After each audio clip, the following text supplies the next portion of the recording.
Channel चमत्कारी ज्योतिष में। दोस्तों, आज के इस वीडियो में मैं आपके सवालों के जवाब देने जा रहा हूँ, जो भी सवाल आपने मुझसे किए हैं।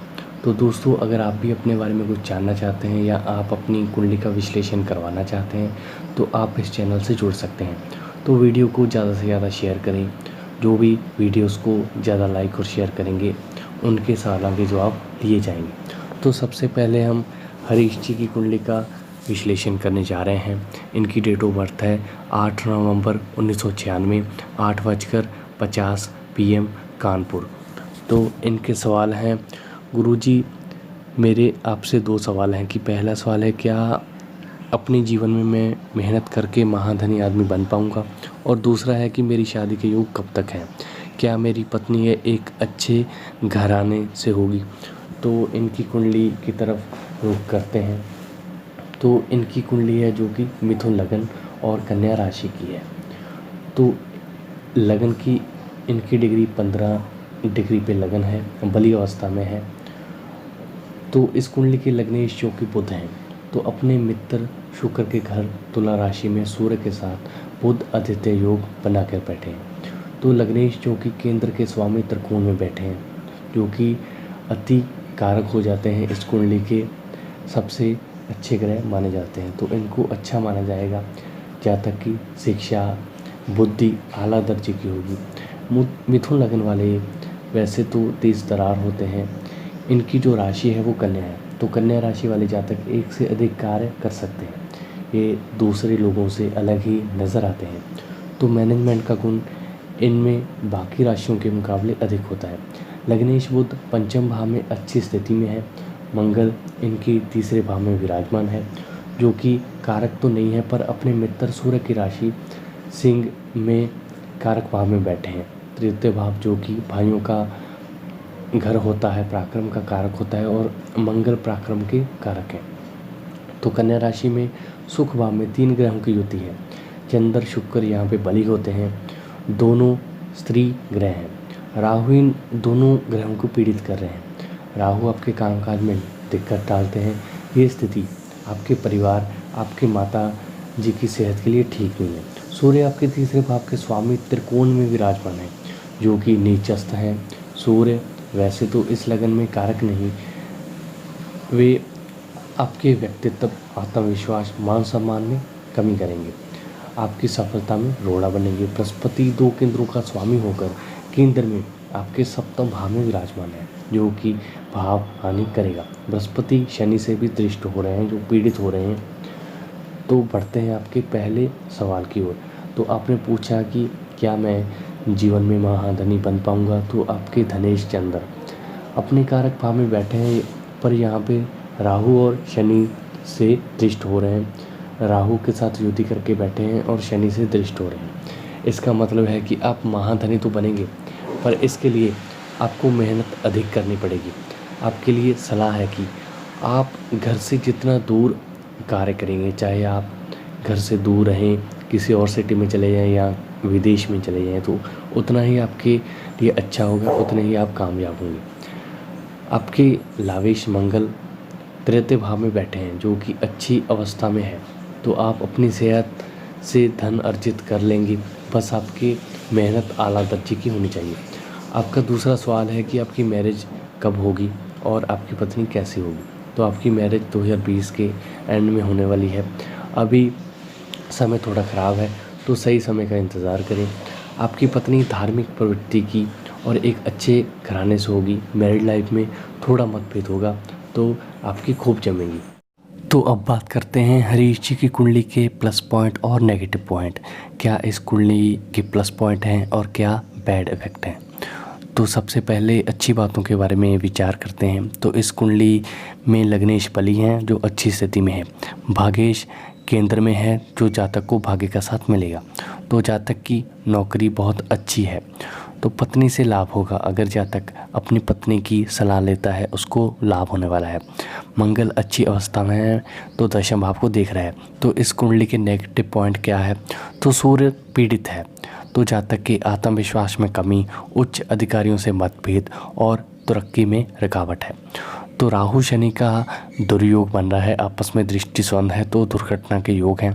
परिवार से मतभेद, माता की सेहत चिंता का विषय है। वैसे तो ये कुंडली बहुत अच्छी है, बस जातक कुछ उपायों का सहारा लेकर अपने जीवन में कामयाबी हासिल कर सकता है। तो जातक को सोमवार का व्रत भगवान भोले शंकर की आराधना करनी चाहिए। इस जातक को राहु यंत्र की पूजा करवा करके इन यंत्रों को जल प्रभावित करना होगा और कुछ और भी उपायों का सहारा लेकर ये अपने जीवन को अच्छा कर सकते हैं। तो दोस्तों अगली कुंडली का विश्लेषण करते हैं। ये कुंडली है शगुन जी की। तो इनकी जो लगन है वो वृश्चिक है और राशि मीन है। तो वृश्चिक लगन के जातक थोड़े से गुस्से वाले होते हैं क्योंकि सेनापति मंगल का प्रभाव इन पर रहता है। मंगल जो कि अग्नि ग्रह है। इनकी राशि मीन है तो ये मुंह फुट होते हैं। तो सबसे पहले बात करते हैं इनकी ग्रह स्थिति के बारे में। तो लग्नेश मंगल पंचम भाव में चंद्रमा के साथ में विराजमान है अपने मित्र गुरु की राशि में। सुखी शनि तीसरे भाव में धनु राशि में विराजमान है। राहु चौथे भाव में शनि की राशि में विराजमान है जो कि मित्र राशि है, तो यहाँ पे राहु केंद्र में विराजमान है। गुरु अपने शत्रु शुक्र की राशि वृषभ में सप्तम भाव में विराजमान है। शुक्र भाग्य भाव में, केतु दशम भाव में और सूर्य एकादश भाव में विराजमान है।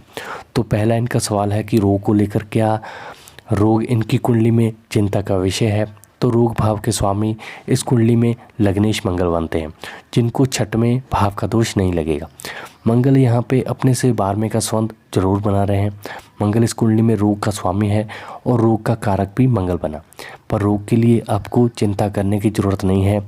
आपको बस दशा थोड़ी फेवरेबल नहीं है तो इसलिए आपको थोड़ा सेहत के संबंधित दिक्कत आ रही होगी। वैसे कोई बड़ी दिक्कत नहीं है, रोग के बारे में आपको चिंता करने की कोई ज़रूरत नहीं है। तो आपका अगला सवाल है क्या मेरी कुंडली में पुत्र के योग हैं। तो जी हाँ, 100% इस कुंडली में पुत्र के प्रबल योग हैं। लग्नेश इस कुंडली के सबसे कारक ग्रह आपके पंचम भाव में बैठे हैं। मंगल जो कि पुरुष ग्रह हैं। आप कम से कम 6 महीने का इंतज़ार करें, आपको शीघ्र ही पुत्र की प्राप्ति होगी। तो स्वास्थ्य के नज़रिए से ये चिंताजनक स्थिति हो सकती है, इसलिए आप अपनी सेहत का ख्याल रखें जो आपकी कुंडली में मुझको दिख रहा है। तो इस कुंडली के क्या प्लस पॉइंट हैं और क्या नेगेटिव पॉइंट हैं। तो प्लस पॉइंट के बारे में पहले विचार करते हैं। तो लग्नेश भाग्येश का संबंध बन रहा है, तो जातक अपना भाग्य साथ लेकर जन्मा है। तो कर्मेश लाभ भाव में जातक अपने कर्म से ही बहुत धन अर्जित करेगा और मेहनत करता है और आगे भी ज़िंदगी में मेहनत करके धन प्राप्त करेगा। तो जातक की पत्नी से जातक भाग्यवान है। पत्नी की सलाह जातक को जरूर लेनी चाहिए। बस जातक की जब शादी हो जाएगी तो पत्नी की सलाह ही इनकी काम आने वाली है, तो पत्नी से ही इनका भाग्य है। तो इस कुंडली के नेगेटिव पॉइंट पे बात की जाए तो इनकी वाणी में कड़वाहट है, इनको इस पे कंट्रोल रखना होगा। तो जातक की माता की सेहत चिंता का विषय है। माता इनके बीमार रहते हैं, तो ये आपको अपनी माता जी की सेहत का ख्याल रखना है। तो परिवार से आपके मतभेद रहते होंगे, घर में क्रय क्लेश का माहौल होता होगा, तो ये आपकी कुंडली का नेगेटिव पॉइंट है। तो आप कुछ उपायों का सहारा लेकर के आप अपनी कुंडली को बली बना सकते हैं। हनुमान चालीसा या सुंदरकांड का पाठ आपके लिए वरदान साबित होगा। तो आप कुछ उपायों का सहारा लेकर के आप अपनी कुंडली को बलि कर सकते हैं। आप शनि यंत्र की पूजा करवा करके उनको जल प्रभावित कर सकते हैं, जिससे आपको आने वाले समय में अच्छी सफलता हासिल हो। कि आपके जवाब देने जा रहे हैं, जो कि 2-3 कुंडलियाँ और हैं। तो पहली जो कुंडली है वो दीपिका शर्मा जी की है। तो इनकी कुंडली में क्या योग और दुर्योग हैं। तो इनकी जो लगन है वो धनु है। तो लग्नेश तृतीय भाव में हैं, कुंभ राशि में है और शनि इनके पंचम भाव में है, नीच होकर बैठे हैं। और भाग्य भाव में इनके राहु और मंगल की युति हो रही है। शुक्र कन्या राशि में जो कि केंद्र में विराजमान है, तो ये अच्छी स्थिति में है। सूर्य और बुध का योग एकादश भाव में है। तो दीपिका जी की कुंडली में जो प्लस पॉइंट है वो है इनका, जो कि इस कुंडली में वैसे शुक्र कारक तो नहीं है, पर शुक्र स्वराशि के हैं और मंगल और राहु का अंधेरा दोष बन रहा है इनकी कुंडली में भाग्य भाव में। वैसे तो राहु भी यहाँ पे अच्छे माने जाएंगे, पर राहु यहाँ पे सिंह राशि में विराजमान है मंगल के साथ में, तो ये अंगारक योग बन रहा है। तो सूर्य और बुध की युति एकादश भाव में है, तो सूर्य यहाँ पे नीच के हो जाते हैं, तो ये कुंडली का नेगेटिव पॉइंट है। तो आपको सूर्य की आराधना करनी चाहिए, आदित्य हृदय स्रोत का पाठ करना चाहिए। और धनु लगन में शनि आपके पंचम भाव में बैठे हैं और नीच होकर बैठे हैं, तो शनि की स्थिति भी आपके लिए अच्छी नहीं है। ये संतान में बाधा, और अगर आपकी शादी नहीं हुई है तो आपकी मैरिज में भी दिक्कतें डालेंगे। तो आपको शनि का उपाय और सूर्य का उपाय करना चाहिए। सूर्य के लिए आप सूर्य को जल चढ़ा सकते हैं, आदित्य हृदय स्रोत का पाठ कर सकते हैं, और अगर हो सके तो आप माणिक भी धारण कर सकते हैं। शनि के लिए आपको शनि के बीज मंत्र का आप जाप करना होगा, या शनि के संबंधित चीज़ें दान करनी होगी।